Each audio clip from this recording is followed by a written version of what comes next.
Teaching, it's something that you have to have a passion for, I think. To do that for 33 years, I just kept going on because I love what I was doing.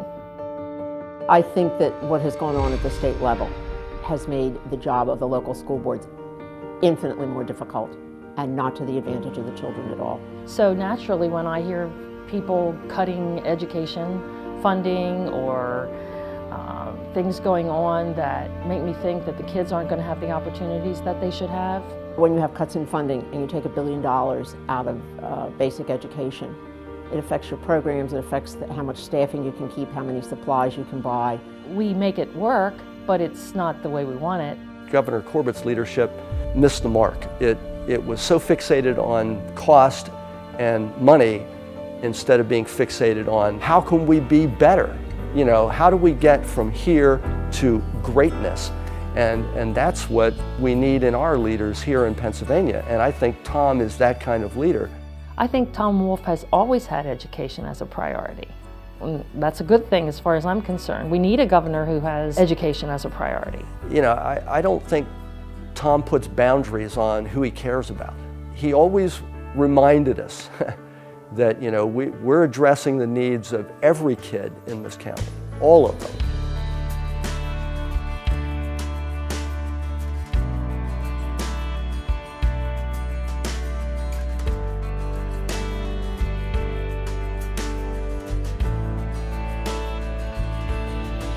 My wife, Frances, had great teachers. I had great teachers who made big differences in our lives. And I think when any of us look back on things, people who changed us, who helped us, who served as mentors, you'd have to point to people who taught us in our schools.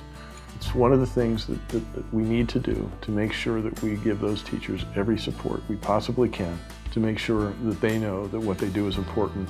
And we give them what they need to do the important work that they do, making our lives better. When Katie and Sarah came through, they were more concerned about what Katie and Sarah were learning rather than scores or quizzes or tests or report cards. They wanted to talk to the people in the schools and find out what was really behind the education.